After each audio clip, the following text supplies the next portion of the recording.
Cześć, witajcie w kolejnym odcinku. Dzisiaj temat zupełnie spontaniczny i nieplanowany. Często pytacie mnie, jak podróżuję samolotem z rowerem, więc postanowiłam wykorzystać okazję. Dzisiaj pakuję się na nasz kamp kobiecy na Gran Canaria. No i muszę włożyć rower do walizy, spakować wszystkie rzeczy. Chciałabym Wam pokazać, jak ja to robię, podzielić może się jakimiś spostrzeżeniami swoimi. Zapraszam bardzo serdecznie. I jeżeli chodzi o to, do czego możemy spakować rower, to odsyłam Was oczywiście na bloga. Tam mam dość obszerny artykuł na temat tego, jak się spakować, więc myślę, że to jest po prostu uzupełnienie tego materiału. Oczywiście miałam do czynienia już nieraz, podróżowaliśmy z kartonami, czasami nam się to zdarza. Natomiast wylatując na takie obozy w europejskie kraje, gdzie na pewno jesteśmy stacjonarnie, stacjonujemy w hotelu, w jakichś apartamentach, no to zazwyczaj zabieram ze sobą jednak walizkę. Jest ona trochę wygodniejsza, jest ona poręczniejsza dla kobiety, która nie jest jakaś super silna. Zawsze walizka na kółkach z fajnymi trzymaniami. Jest to zawsze dużo łatwiejsze do ogarnięcia niż karton. Aczkolwiek podróżowanie z kartonem też może być wygodne. Zapraszam znowu na bloga. Tam jest bardzo fajny protip, jak do kartonu zamocować kółeczka, takie kupowane w Castoramie. Wiem, że wiele osób z tego korzysta. Nawet na tym wyjeździe jedna dziewczyna będzie miała, także myślę, że będzie okazja, żeby to pokazać. No cóż, ja, jak już mówiłam wcześniej, mam walizkę Evoca. Od lat z nią podróżuję i bardzo ją lubię.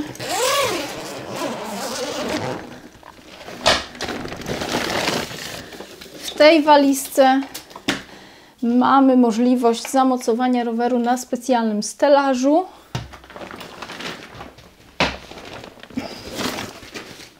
Na razie nie będę pokazywać, jak wygląda w środku. Skupimy się na stelażu. Tak to wygląda. Jeżeli pierwszy raz zakładamy rower, no to oczywiście tą stronę, przednia strona jak gdyby tego stelaża jest montowana na sztywno. Natomiast tutaj tylną część możemy regulować. W zależności od tego, jaki mamy rower, tak możemy sobie dawać to bardziej do tyłu, bardziej do przodu. Jeżeli ktoś ma długi rower, to będzie bardziej z tyłu przesunięty. Jeżeli ktoś ma krótki, będzie z przodu. Ten stelaż zapewnia bardzo fajną stabilność w środku. Mamy tutaj możliwość zamocowania roweru na różnych wysokościach, bo to też ma znaczenie, jakiej wielkości jest rower, jaki rozmiar. I dostajemy również końcówki, które są przystosowane pod różne standardy, różne osie. Wiadomo, że teraz rowery mają bardzo różne standardy. No i z przodu i z tyłu mniej więcej to wygląda tak. Oczywiście do włożenia roweru do walizki trzeba ściągnąć zarówno przednie, jak i tylne kółka. Ja dzisiaj ściągałam kółka już, ponieważ zmieniałam jeszcze opony przed wyjazdem, więc te kółka już są ściągnięte. A rower mam z tyłu. Zaraz go weźmiemy. Jest i nasz bohater.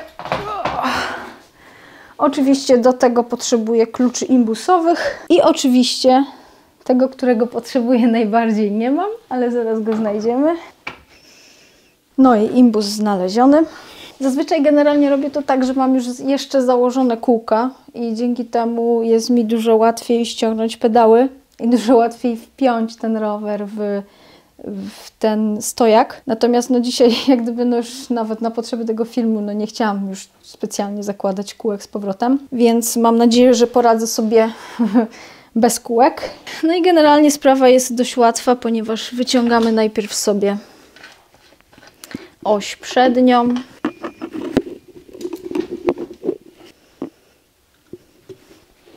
Rower z przodu już jest wpięty. Teraz z tyłu. Rower świeżo po serwisie. Trochę smaru. Tutaj zwracamy uwagę na to, żeby łańcuch fajnie nam się na tej ośce oparł, aby on cały czas zostawał napięty. Pewnie tego z daleka nie widzicie, niestety, ale może zaraz Wam to jakoś pokażę. Chyba sobie wezmę GoPro dodatkowe. Ok, kręcamy ośkę. O, proszę. No i mamy teraz już rower na stojaku. Łańcuch, jak widać, jest troszkę napięty. Zaraz go będę jeszcze ściągać paskami. Zdemontujemy sobie błotniczek, bo błotnik też jest niepotrzebny. A zaraz niestety będę musiała ściągać również siodełko. Ok. Pięknie. I jak mówiłam wcześniej, zazwyczaj jeszcze przed ściągnięciem kółek zawsze ściągam pedały, bo to jest dużo łatwiejsze. I bardzo fajny protip odnośnie pedałów mam dla Was. Zawsze się zastanawiacie, w którą stronę odkręcać, zakręcać. Generalnie nie trzeba się zastanawiać. Wystarczy sobie stanąć przy rowerze, skierować pedał do przodu, czyli pedał musi być z przodu. Wkładamy sobie, w zależności od tego, czy mamy imbusa, czy mamy taki klucz jak ja, wkładamy sobie kluczyk. I to jest nawet przydatne w momencie, kiedy pedały są mocno wkręcone, bo wystarczy nadepnąć na pedał, a kluczem po prostu ciągniemy do góry i robi się nam piękna dźwignia i pedał powinien się od razu pięknie odkręcić. Uważamy na podkładkę, żeby jej nie zgubić, jeżeli takie mamy. Pedał do woreczka. Analogicznie zrobiłabym teraz z drugim pedałem, ale już teraz nie chcę kręcić korbami, więc normalnie bym go przekręciła do przodu, przyłożyła klucz, nadepnęła nogą i pociągnęła i on by się odkręcił. Natomiast teraz muszę to zrobić odwrotnie, żeby mi się odkręcił będąc z tyłu, więc robię to w drugą stronę, albo i nie, albo przekręcę. A nie, udało mi się przekręcić.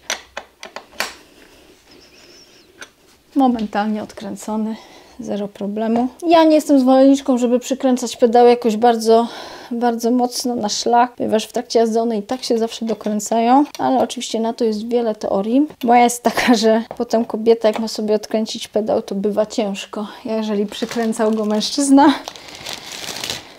Więc zazwyczaj pedały przykręcam sobie sama.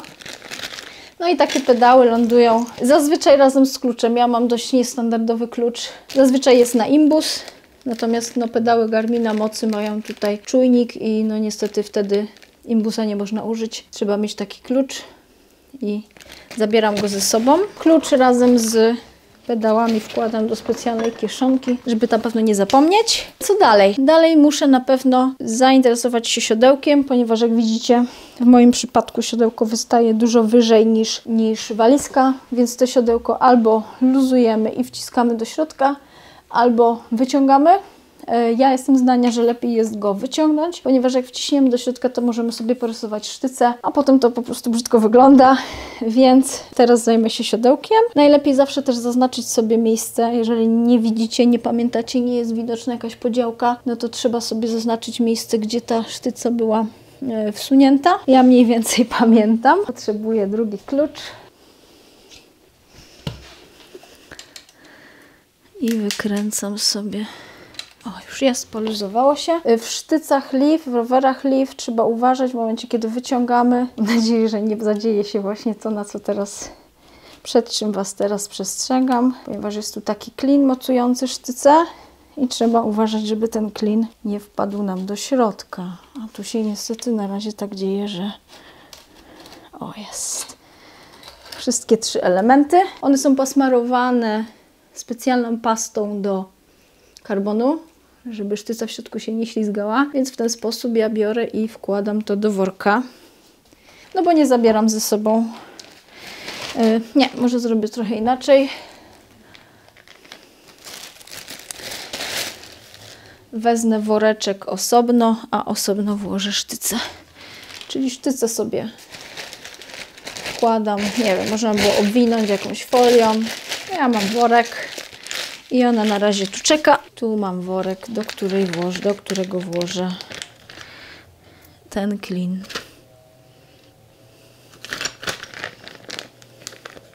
I to też oczywiście od razu najlepiej włożyć do walizki. Siodełko też, żeby było gdzieś na widoku, ponieważ słyszałam o sytuacjach, że ktoś zapomniał siodełka z domu i przyleciał na Teneryfę i nie było siodełka. Tą część mamy. Kierownica, wiadomo, kierownica nie zmieści się do walizki. Są oczywiście już teraz też takie nowoczesne walizki, w których w ogóle nie trzeba demontować kierownicy. Ja jeszcze takiej nie mam. Najlepiej zdemontować kierownicę samą kierownicę, zostawić mostek, żeby mostek cały czas jak gdyby trzymał tutaj stery i to wszystko, co jest tutaj w główce. Bezpieczniejszy sposób. Spotkałam się z tym, że ludzie ściągają mostek. To grozi sytuacją, że w momencie, kiedy będziemy ściągać rower, zapomnimy, że mamy ściągnięty mostek, wyciągniemy i posypią nam się stery albo co gorsza. Coś może się podziać. Lepiej minimalizować ryzyko. Więc ja teraz najpierw jeszcze, zanim ściągnę sobie... Nie pamiętam, czy mi się to udawało, bo ja mam jeszcze na kierownicy mocowanie do Garmina i zazwyczaj je ściągałam, ponieważ nigdy nie szło tej kierownicy potem wpasować w rower, a teraz nie pamiętam, czy mi to wyjdzie, czy nie. Ja w razie czego sobie ściągnę ten uchwyt. Przykręcenie uchwytu to jest chwila, a dużo łatwiej potem będzie tą kierownicę spasować z rowerem. A, nie zrobiłam ważnej rzeczy. Wkładki do hamulców, które zapobiegają przypadkowemu naciśnięciu klamki i ściśnięciu klocków, więc takie coś koniecznie trzeba mieć. Albo takie, albo no coś trzeba włożyć, tak, między klocki. Z jednej strony i z drugiej. No i odkręcam kierownicę. Mogę sobie na początku, bo tutaj od razu jest specjalne mocowanie. Top tube, czyli górna rura, headset, czyli stery, główka, ramy. Mogę sobie od razu to tutaj zapiąć. To jest taki element pomocny do tego, żeby potem właśnie przyczepić kierownicę, a rower ustabilizować w środku. W momencie, kiedy ściągacie kierownicę, no to oczywiście też, jeżeli byliście na bike fittingu albo no, macie specjalne jakieś tam ustawienia, warto sobie albo wziąć taśmę izolacyjną i tutaj zaznaczyć, do którego miejsca jak gdyby sięgała ta kierownica. No na kierownicy też często są różne podziałki, więc warto zrobić coś w celu zaznaczenia sobie miejsca, gdzie ta kierownica potem ma znowu wylądować, żeby nie okazało się, że po przyjeździe nagle nie wiemy, w którą stronę tą kierownicę ustawić. Odkręcanie 4 śrubek to troszkę mi to zajmie, więc pewnie zaraz przeskoczymy czasowo. Na szczęście na blogu jest coś takiego jak podróżowanie w czasie. Puszczamy sobie tą kierownicę. Ona jak będzie wisieć na przewodach chwilę, to jej się nic nie stanie. Wkręcamy sobie z powrotem śrubki. To już idzie dużo szybciej. Dobra. I teraz po tej stronie mam specjalne paski do przyczepienia kierownicy. Ja bym chciała, żeby ona była w tą stronę. Staramy się znaleźć takie miejsce, żeby ta kierownica była jak najbardziej stabilna, żeby nam o nic nie uderzała, o nic nie ocierała. Więc najpierw ją sobie tutaj paseczkami dociągam. No ale ta ilość pasków, które tutaj są, na razie mi nie wystarczają. Więc mam takie ciekawostka. Takie rzepki, które można sobie dokupić gdzieś tam. Chyba na Allegro kupowaliśmy je. No i stabilizuję sobie tą kierownicę w kilku miejscach dodatkowo. I chyba tu na dole. Oczywiście w torbie też mam zawsze w bocznej kieszeni, to jest taka boczna kieszeń specjalna, też mam zawsze w razie czego jakieś właśnie takie rzepy, zipy, bo to się może przydać. Staramy się, żeby ta kierownica nie wystawała nigdzie, jak gdyby bardzo poza obrys roweru. No i jest w miarę sztywna. Świetnie. Dzisiaj mi to świetnie wyszło. Jeżeli chodzi jeszcze o tył roweru, to tak jak mówiłam wcześniej, dwie rzeczy. Czasami warto odkręcić sobie hak przerzutki i dać przymocować jak gdyby tą przerzutkę razem z hakiem bliżej środka osi roweru, ponieważ zdarza się, że w transporcie gdzieś walizka dostanie z boku i ten hak, jeżeli jest mniej wytrzymały, no to zazwyczaj haki mają, taki jest ich cel, żeby były mniej wytrzymałe, bo może się wygiąć. Można spróbować manetką przerzutkę jak najbardziej do środka ustawić, aczkolwiek no to dużo nie daje, no bo ta przerzutka, no tutaj ona jest idealnie jak gdyby w obrysie. Ja szczerze mówiąc nie wiem, czy mam dzisiaj ryzykować, czy nie. Trochę się boję, czy ta przerzutka będzie tu bezpieczna. Albo czy hak będzie bezpieczny, no bo wiecie, jak skrzywimy hak, to potem przestają działać nam wszystkie biegi i albo trzeba go wyprostować, albo mieć nowy.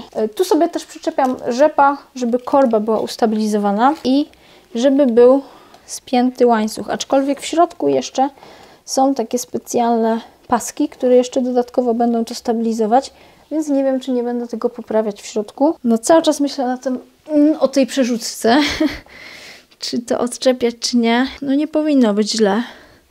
Zobaczymy, jak włożymy kółko. No i co? Teoretycznie rower jest gotowy do włożenia do środka, do torby. Jak widać, bardzo fajna, stabilna konstrukcja. Gdzieś tu coś lata, ale okej, to jest to. Także generalnie jest to fajne i teraz można włożyć sobie to do środka, do torby.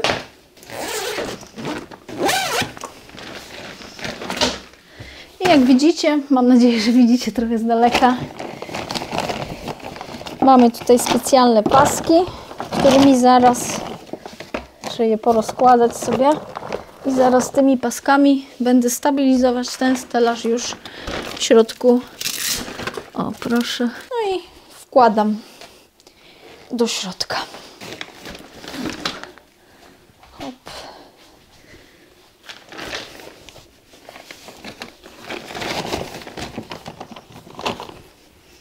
Może pokażę Wam, jak to wygląda.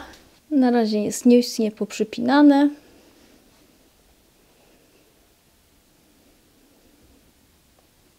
Tu Wam pokażę dokładnie, jak wygląda ta przerzutka.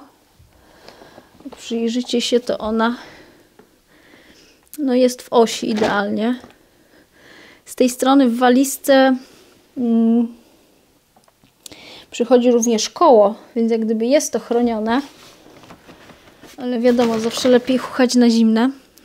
Jak widzicie, fajnie to całkiem wygląda. No i zaraz za pomocą tych pasków, które są tutaj, hop, które są tutaj. Tutaj z przodu też są paski, które zaraz będziemy spinać. Jedna klamra, druga klamra. Tu są jeszcze rzepy, takie, którymi się jeszcze spina dodatkowo rower. I tutaj już jak gdyby własna inwencja twórcza. Można sobie wymyślić, jak to zrobić, żeby ten rower był stabilny. No to ja odkładam z powrotem kamerę. Będziemy wpinać. Ja bardzo robię często tak, że obwijam sobie owidełki i tu spinam. Tu chyba nie sięgnę. Chyba pamiętam, że tutaj to tak nie szło łatwo owinąć. Słaba pamięć. Jest dociągnięte. Tutaj z przodu również dopinam.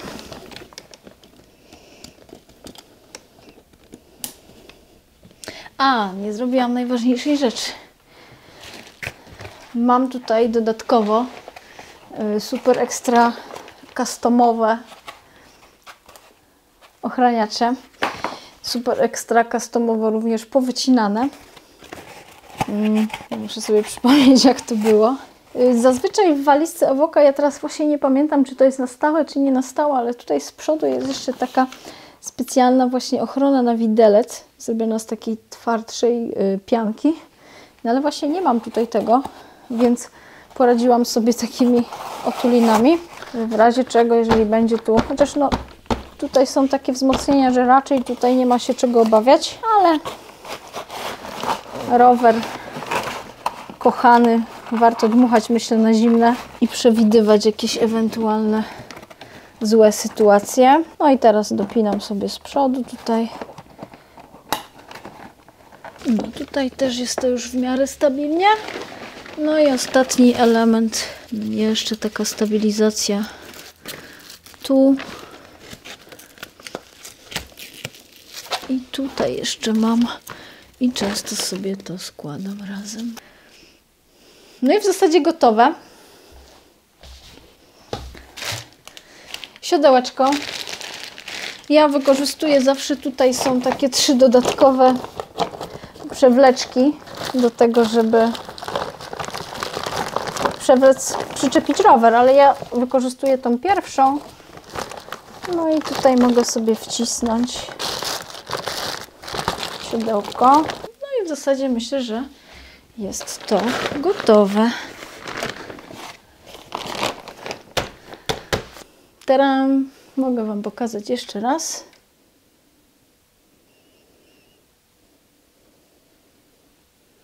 Tu ustabilizowana korba. Jeszcze to poprawię trochę bardziej, żeby się nie ruszało, ale to generalnie jest dobrze. Tu przyczepiona rama. Tutaj mamy siodełko, kierownica, na dole paski, o których mówiłam. Nie wiem, czy to widać. Na koniec zostają nam jeszcze kółka. Generalnie jest tak, że w momencie, kiedy podróżujemy samolotem z rowerem, to zobowiązani jesteśmy do tego, aby spuścić z kół trochę powietrza. Jeżeli jeździmy na dętkach, no to jak gdyby nie ma żadnego tutaj problemu. Trochę sytuacja komplikuje się w momencie, kiedy jeździmy na mleku. No i tutaj trzeba zwrócić uwagę na to, żeby spuścić odpowiednią ilość powietrza, żeby to nie było ani za dużo, ani za mało.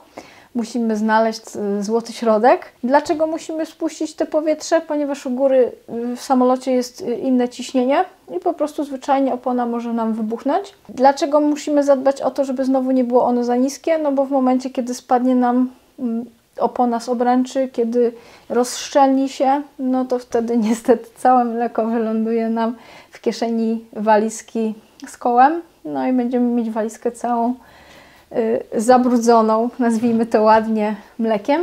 Także no tutaj każdy już musi na swoje własne wyczucie ocenić, jak bardzo te koło może być spuszczone. Ja trochę przyznam, obawiam się tej podróży, ponieważ tak jak już mówiłam wcześniej, wymieniałam opony dzisiaj na trochę lżejsze i ta opona dość luźno leży na tej obręczy, więc będę miała trochę obawy, czy czasami po wylądowaniu na miejscu nie okaże się, że w walizce jest mleczna masakra. I jak to wygląda? No generalnie mamy tutaj w walizce, walizkę możemy zamknąć oczywiście. Hop. Tutaj w walizce jest fajna sprawa, ponieważ przy zamkach mamy takie miejsce, gdzie możemy zamki spiąć sobie fajnie zipem, żeby one w razie czego się nie rozpięły, albo gdyby ktoś nam chciał zobaczyć do walizki, no to też bez naszej wiedzy tego nie zrobi. To jest też taka całkiem fajna funkcjonalność. No i tutaj z tyłu mamy kieszeń na koło. Ona jest tutaj też tak fajnie zabezpieczona. Widzimy, w którym miejscu ma być tarcza koła, w którym miejscu ma być kaseta. Ja zazwyczaj kasetę daję od drugiej strony. Tego koła na razie nie będę wkładać. No i z tej strony daję tutaj kółeczko. Na razie nie wypuszczam powietrza, ponieważ chciałabym jeszcze dać trochę czasu tej oponie, żeby się uleżała na obręczy. Tak jak mówiłam, jest świeżo zamleczona, świeżo uszczelniona, więc chciałabym jej trochę dać czasu, żeby się to tam ustabilizowało. Drugie kółko wkładamy z drugiej strony i tak to mniej więcej wygląda. Mam nadzieję, że podobał Wam się ten odcinek. Piszcie w komentarzach, może czymś zapomniałam, ale chyba wydaje mi się, że wspomniałam o większości rzeczy. Zaglądajcie na bloga, no bo tam oczywiście też jest cały artykuł o tym, jak podróżować z rowerem. Liczę na to, że uda nam się zrobić taki materiał, ale o pakowaniu roweru do kartonu, ponieważ z Gran Canaria będziemy wracać właśnie też z kartonami. Są osoby, które mają rowery w kartonie. Trzymajcie kciuki. No i co? To chyba byłoby dzisiaj na tyle. Bardzo Wam dziękuję za uwagę. Dziękuję za poświęcony czas. Dajcie lajka, jeżeli się podobało. Napiszcie w komentarzu, jeżeli macie jakieś uwagi. Jeżeli chcielibyście wesprzeć to, co robię, to zapraszam oczywiście na Buy Coffee. Tam możecie postawić mi kawę. I widzimy się w następnym odcinku.